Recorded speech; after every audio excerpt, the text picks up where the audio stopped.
So, ladies and gentlemen, put your hands up and give a warm welcome to Marco Inocencio. Hello, good evening, everybody.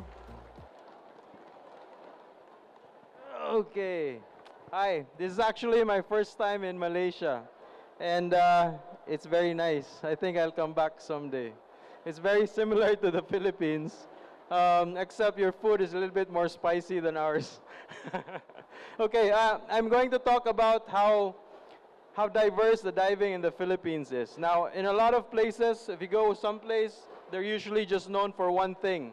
But in the Philippines, because our dive sites are very many and very different from each other, you can do a lot of different things when it comes to diving there. So if you're into macro photography, we have something for you. If you're into big animals, we have something for you also, all right? So, there we go. So that's the Philippines. It's about 4 hours that way by plane.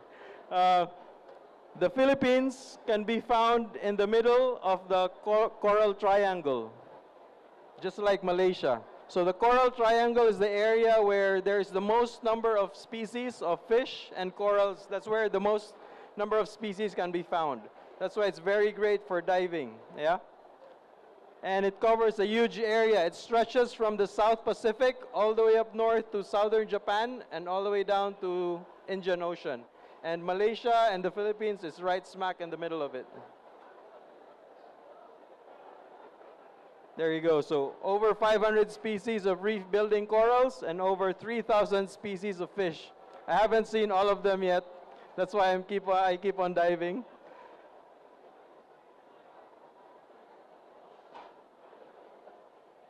Uh-oh. Come on.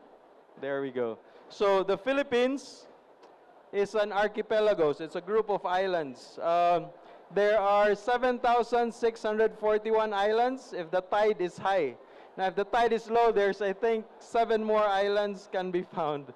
And if you put all the islands together, the approximate size is about the same as the Malaysian Peninsula. So we're not a very big country at all.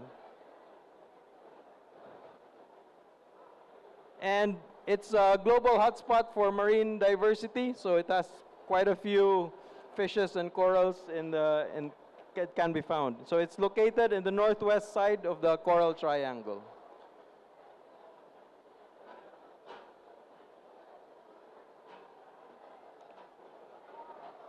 There we go. So first up, for the types of diving that we do is macro photography and critter hunting. So among the diving hotspots in the Philippines for those is Dawin, Anilao, Puerto Galera, and Romblon.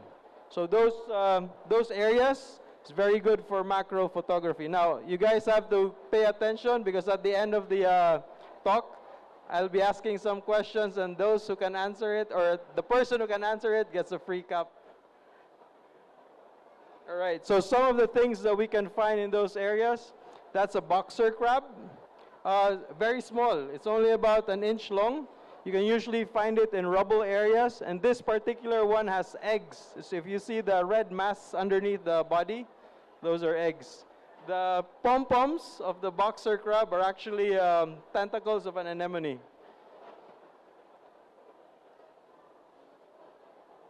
Next up, we have mantis shrimps. Now, mantis shrimps, even though they look funny, they're actually quite dangerous. So try not to mess with them because their claws, they use it to break shells and clams. So their claws are very strong. Yeah.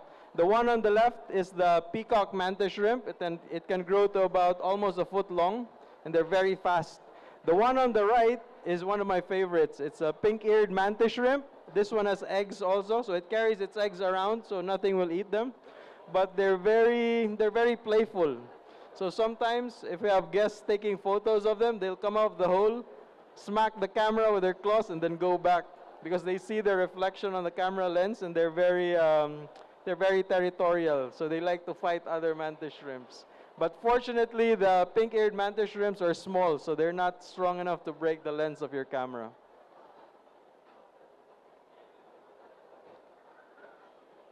Okay, this one is one of the rarer critters that you can find in the Philippines. This is the harlequin shrimp. So it's only about 2 to 3 inches long. They're very cryptic, so most of the time you'll find them hiding under something. But once you find them in one area, they tend to stay in that area for a while. Harlequin shrimps like to eat sea starfishes. So if you see the thing it's holding in its claws, that's the arm of a starfish. So they use their claws to cut the starfish arm and then hang on to it and then eat it. So they like their food to go. And then we also have lots of nudibranchs there. We have so many nudibranchs that sometimes shrimp will use them for transportation, like a bus. That's an emperor shrimp riding on a nudibranch. Now the emperor shrimp will also get food from the nudibranch. The nudibranch poop comes from the middle of where the gills are. That's why the emperor shrimp is always waiting there. So every time the nudibranch poops, the emperor shrimp will catch it and eat it. So it gets transportation and meals all at one time. So yeah, they're pretty smart, yeah. And then these are different kinds of nudibranchs. On the upper left is the Pikachu nudibranch. It's only about an inch long. Quite common in some areas of the Philippines, like in Dawin and Anilao. The one on the upper right corner is a solar-powered nudibranch. So it eats soft corals, but it keeps the algae found in soft corals alive and puts it in its body. So when the sun hits the algae in its body, it produces sugars, and it gives food to the nudibranch. So they have a built-in refrigerator, yeah. Lower left are the Hypsilodoris nudibranchs. They're very striking and colorful. And lower right is a tambia. That kind of nudibranch eats other nudibranchs, so it gets pretty big, yeah. And the best place to look for these kinds of nudibranchs will be Puerto Galera, Anilao, Dumaguete. Bohol has quite a few of them also, yeah. And then that's one of the special things you find in the Philippines. That's a flamboyant cuttlefish. So on the big picture, that's a baby flamboyant cuttlefish that just came out of its egg. So as you can see, it's quite small compared to the mask of the diver behind. A full-grown flamboyant cuttlefish looks like this. And it doesn't swim very much. Most of the time, it just crawls around on the bottom, yeah? And they call it flamboyant cuttlefish because it's very colorful. And you can actually see the colors run up and down its body, yeah? And they don't get very big. The biggest one I've seen is only about this long, yeah? And they always go back to the same place to lay their eggs. In fact, at the resort I work in Atlantis, our house reef is an egg-laying area for flamboyant cuttlefishes, so we can easily find them there most of the time. And we also get octopi in the Philippines. So on the left-hand side of the photo is wonderpuss. Most of the time, it's just the head sticking out. So you have to be with an experienced dive guide to spot them. If you get too close to them, it goes back in the hole. But once it gets used to your presence, it will come out and crawl around. So that's a wonderpuss. On the opposite side is mimic octopus. So a lot of people confuse the two, but the markings, as you can see, can be quite different, yeah? And then in the middle is the blue ring octopus. The blue ring octopus is very venomous. Fortunately, it's not aggressive, so as long as you don't touch it, it won't bite you back, yeah? And they're not big, so the blue ring octopus is only about this big, about 2 to 3 inches long, and it crawls around. Now, with these animals, it's very important that you don't swim around a lot. So in most cases, when you're looking for critters, the slower you go, the more things you see. Yeah? If you swim around like crazy, they get scared or you just miss them because some of them can be very camouflaged. But if you go really slow and take your time and look for things and pay attention to your dive guide because they'll point them out, you'll see more. Seahorses. So yeah, on the left is the pygmy seahorse. And on the right is the thorny seahorses. So the pygmy seahorse only about an inch long, and you can always find them on sea fans. Now, as I said earlier, in the Philippines, even in the sites where it's known for big animals like Tubataha. Tubataha is an offshore reef, so you can only do it by liveaboard, and it's known for the shark sightings there. But Tubataha is actually also the first place where I found my own first Denise pygmy seahorse. I ignored all the sharks and just put my face near the wall and looked at each sea fan until I found a seahorse. So even in areas where you can concentrate on the big animals, but if you take your time, you can still find macro critters also, yeah? And then ghost pipe fishes. Very, at times of the year, you can find them in all the dive sites in the Philippines. In fact, you can find up to 3 or 4 species of ghost pipe fish in one dive site. The best time to look for them would be April and May. All the dive sites in Darwin have 1 or 2 of them. So on the upper left-hand side is a yellow ornate ghost pipe fish. They like to hide in crinoids. So when they're in the middle of crinoids, they're actually quite difficult to spot. And then on the right hand is the female. It's a female ornate ghost pipe fish, because as you can see underneath the body, there's an egg pouch. So you know when a ghost pipe fish is pregnant when it starts to expand its egg pouch. And then on the lower left-hand side are these are rough snout ghost pipe fishes. And they look like seagrass blades, so they like to hide in the seagrass beds. A lot of divers will ignore seagrass beds, but in Darwin and in Puerto Galera and in Anilao, if you take your time and look for things in the seagrass beds, it's so full of life. You can find frog fishes there, octopi, sea moths, different kinds of shrimps and crabs. So always take the time to look for something when you're diving in the Philippines, because you'll never know what you're gonna find, yeah? Frog fishes. We're also known for a lot of different kinds of frogfish. So upper left-hand photo is a warty frogfish. On the right-hand side is the giant frogfish. It's about the size of a football. And on the lower left-hand side is the hairy frogfish. So the warty frogfish you can usually find in the reef, although when they're babies, when they're about half an inch long or 1 cm long, you can find them in sandy areas. And they stand out because they don't blend in the sand. They're very brightly colored. Usually they're white and red or yellow and red. The giant frogfishes, they're usually in the reef. If you see one swimming, they look really funny. They actually use jet propulsion to swim. So they'll take a big gulp of water and then expel the water through their gill holes behind their fins. It looks like they have hands and they hang on to things, but those are actually modified fins, yeah?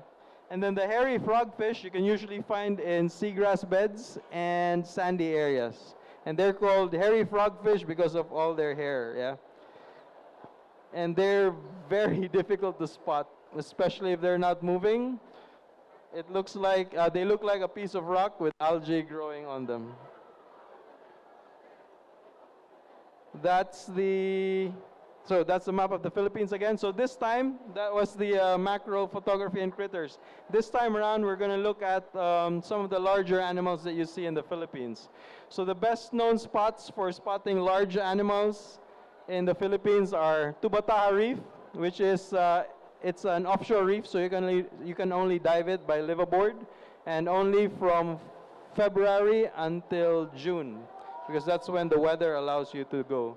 Apo Reef is another offshore reef, and some people call it a mini Tubataha because you can find a lot of big things there also. Malapascua is mostly known for their thresher sharks. So it's pretty much guaranteed to see thresher sharks in Malapascua, yeah? And there sometimes you can see whale sharks, mantas, and tiger sharks there too, yeah? And then Ticao.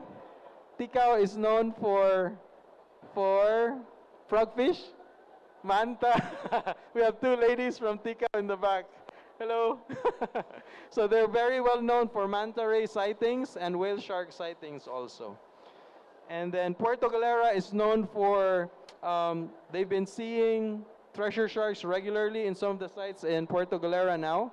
and they have found mola mola and whale sharks there too.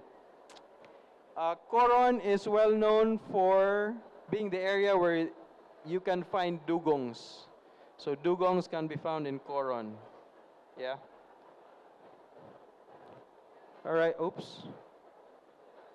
I just said dugo and it came out. But yeah, those are barracudas. Best place to look for barracudas would be Apo Reef, Tubataha, and Balikasag Island off of Bohol.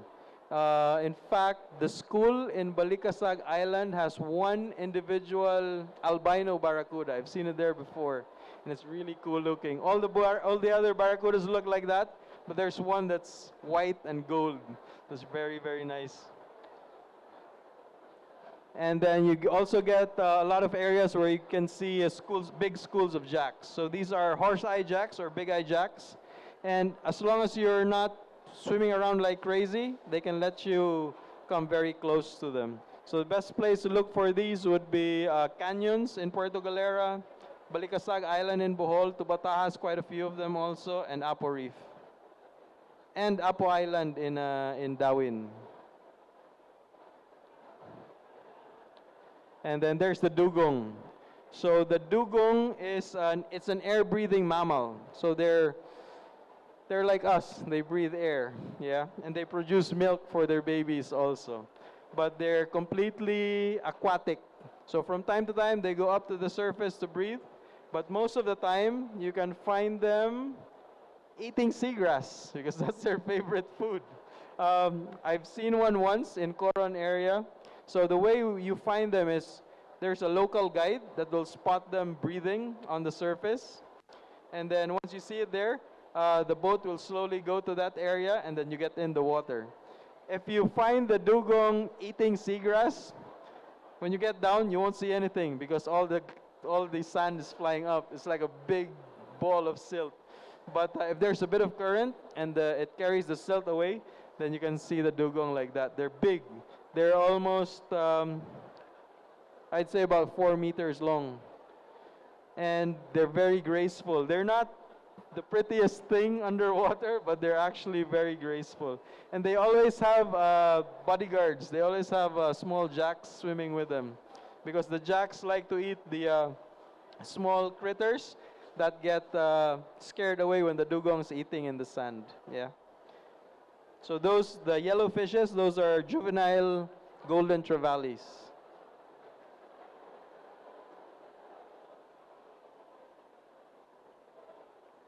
And mantas. So like I said earlier, best place to look for mantas is Ticao. You can find them in Tubataha as well and in Apo Reef. For manta rays, they look like big blankets sometimes, and they're very graceful, yeah. And they're actually they eat small things. They eat plankton and small fish. And yeah, sometimes apparently they like the feel of bubbles under their belly. So sometimes they'll swim above divers and let the bubbles tickle their belly.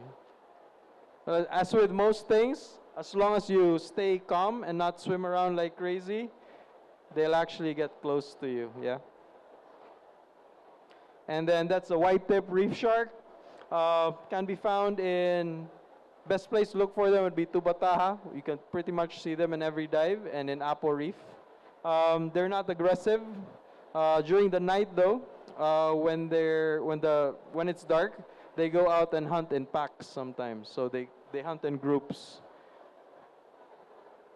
And thresher sharks, like I said, they can be found in Malapascua and in Puerto Galera. In Malapascua, so the two spots that we find them in they're cleaning stations. So the thresher sharks go there to get cleaned by small fish. So it's usually the butterfly fishes and the wrasses that do the cleaning on them. So they'll swim slowly and all the fish will eat the parasites that are stuck to their body. Yeah. They're very graceful. For me, I think they're the most beautiful shark out there. The tail is very great. You know, when in gymnastics, there's like a event with a ribbon on floor exercise, the tail looks like that because it's very graceful. Now, thresher sharks will eat small fish. So they'll usually go to a big school of fish and then hit the fish with their tail. So all the fishes that get hit by their tail get stunned, and then the thresher shark will swim back. It circles back and then eats the fish that gets stunned. And sometimes thresher sharks will jump out of the water. That's a very common occurrence in Malapascua. So you'll sometimes see pictures of a thresher shark flying in the air. They do that to dislodge parasites that get stuck on their body. Yeah. And then whale sharks. So best place for whale sharks would be Oslob. Ticao has them also. There's one place in southern Leyte called Sogod Bay. You can find them there. Whale sharks are like manta rays. They only eat small fishes and plankton. Now, when you see a whale shark swim, you see it. It moves very slowly. But if you try swimming after it, you can't even catch it. So yeah. And then their mouths are very sensitive. In the area Oslo, where fishermen feed the whale shark to get them to come close, I've seen them take big gulps of water on the surface. Yeah, there was one time it took in a candy wrapper about this big. I said, okay, the whale shark's gonna have plastic in his poop, but no. After taking that mouthful of water, it actually spat the candy wrapper out because it felt it inside its mouth. So despite their size, they're very sensitive, especially in the mouth. And the way they feed is they're filter feeders. So when they feed, all the food gets stuck to their gills. Once they have enough food stuck to their gills, they'll stop swallowing water. They'll cough, so that all the food stuck in their gills get dislodged, and then they'll swallow it down. So that's how they eat, by filtering stuff from the water. And they're not shy. If you're between their food and the whale shark, they'll swim right over you. And the people over there will tell you not to be in front of the whale shark because they'll just run you down. And the tail, even if it moves slowly, it's quite painful. If you get hit by it, it's like getting whacked by, you know those big, heavy rubber fins from Scuba Pro, the jet fins? It feels like getting whacked by a jet fin in the face. So that's what the tail of the whale shark feels like. And in a lot of the areas like Oslo, we don't get the full-grown whale sharks. We only get the not really juveniles, but teenagers. Like we've seen 7-footers there, but most of the ones we see are in the 3-meter range. The theory is, once they get to a certain size, they move out into the open ocean. So that area is probably like a kindergarten for whale sharks. Yeah.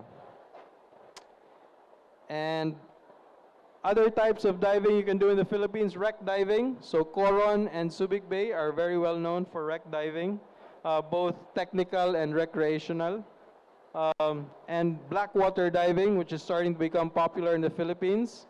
A lot of practitioners are operating now in Anilao and in Dawin.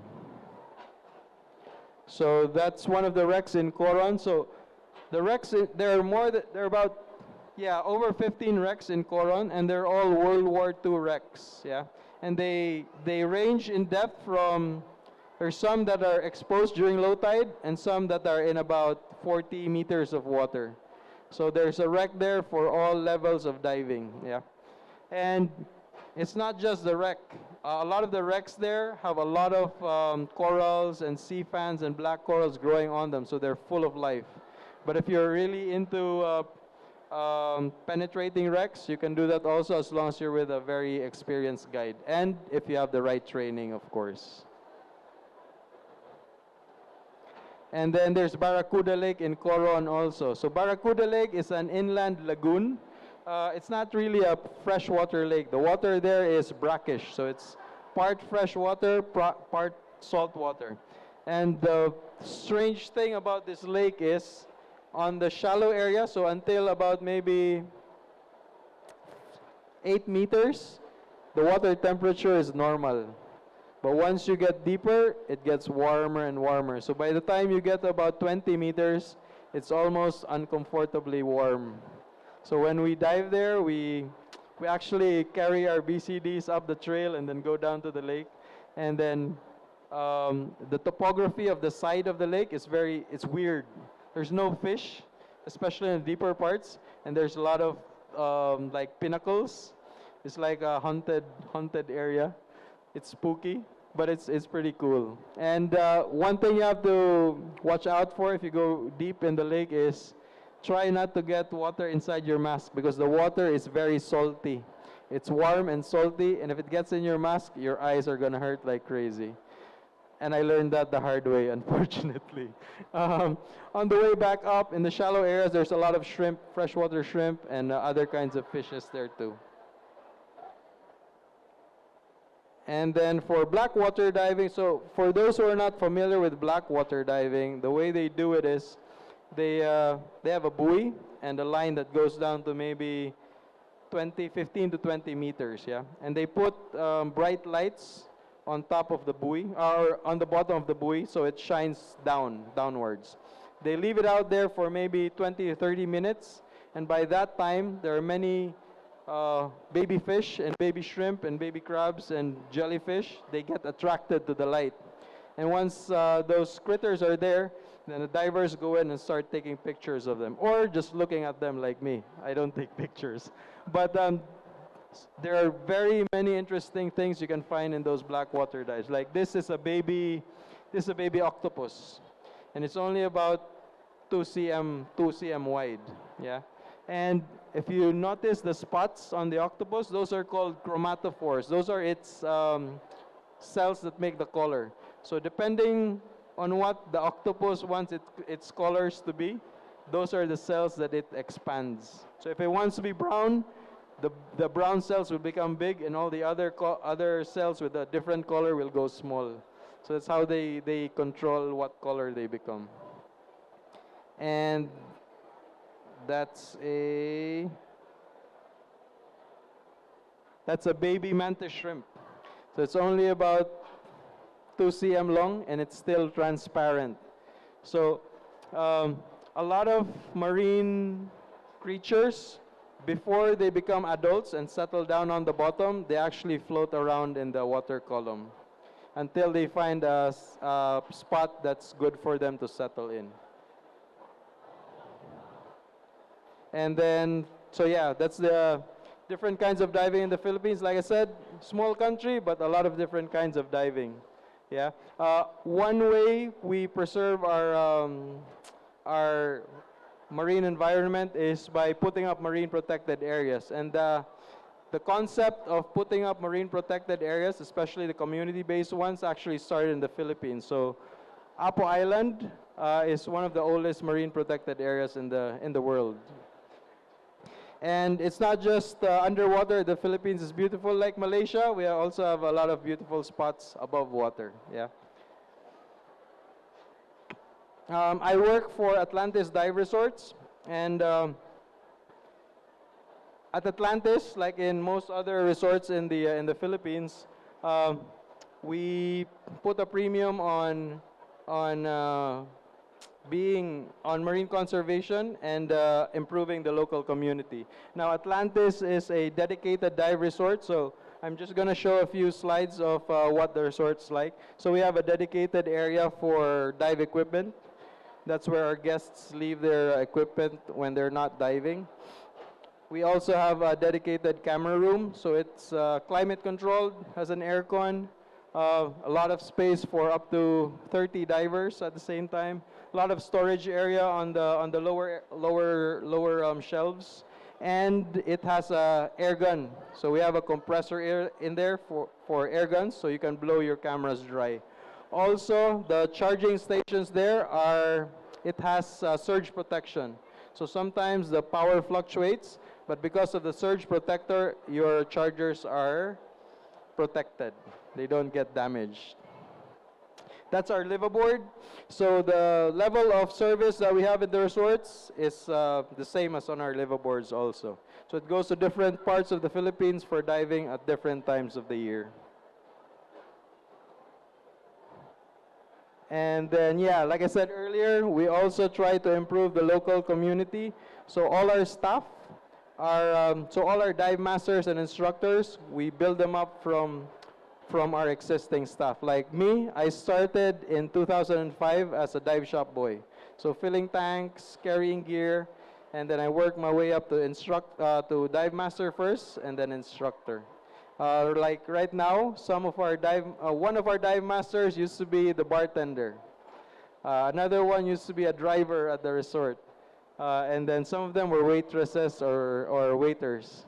So we try to build from our employee pool and develop them into dive masters. And yeah, these guys, that's the dive team in our Dumaguete resort. All of them have been there for at least 12 years now. Like the guy in the middle, looks like my father, but he's not. His sister was actually my babysitter. She babysat me when I was a kid. So that's Jeannie. He's a local legend in diving in Dumaguete. And we have a very high retention rate. Like I said, I've been in there with Atlantis for 20 years next year. And these guys have been there for at least 12 years now. So that's because if you have happy staff, it's very easy to make your guests happy also. Yeah. And we also work with local schools in the Darwin area and in the Puerto Galera area. We conduct feeding programs, and we help them build classrooms and other facilities that they need. And we do it in partnership with some of the guests that come to us. And then we've also started teaching local high school students to dive, so that when they grow up, they have the option to become dive masters if they want to. So we teach them to dive for free, and whenever they have vacant time, they come to the resort and dive with us and the guests. So they, instead of just sitting at home doing nothing, playing on their cell phone, they can come diving with us and learn a lot of things. So we're on our second batch of high school students now. That was our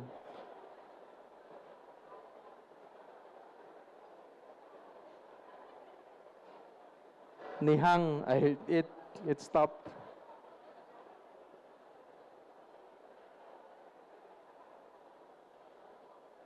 It's different on the monitor and different on the screen. It's okay. But yeah, we're on our second batch of high school students now. So hopefully we'll keep on adding to that batch. But sorry for the technical glitch, but that's pretty much the end of my presentation. All right. For the important part, thank you. For the important part, so I have 2 Atlantis caps here. I'm going to ask 2 questions, and whoever gives me the correct answer first gets the cap. So my first question is, can anybody give me one diving area in the Philippines that is known for macro photography? Yes, ma'am. And the black shirt. Darwin, that is correct. Come over here and get your cap. Congratulations. What's your name? Erica. Have you been to the Philippines already?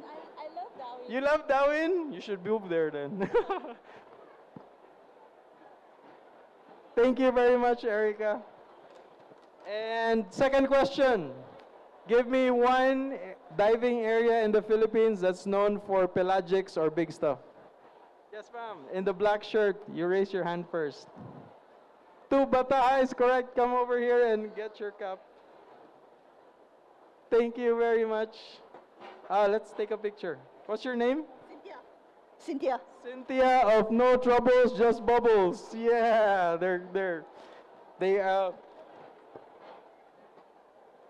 thank you very much, Cynthia. Oh.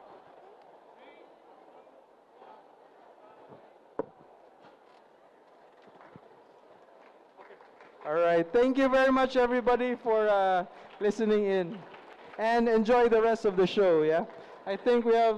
Yes, sir. Go ahead. Alright, thank you, Marco. Salamat po. Marco, don't leave yet. Y2. There should be 3. It's all about feng shui. Marco, thank you very much. Yeah? Ladies and gentlemen, a round of applause please for Marco. If you need to get more information, you can always see him in his respective booth.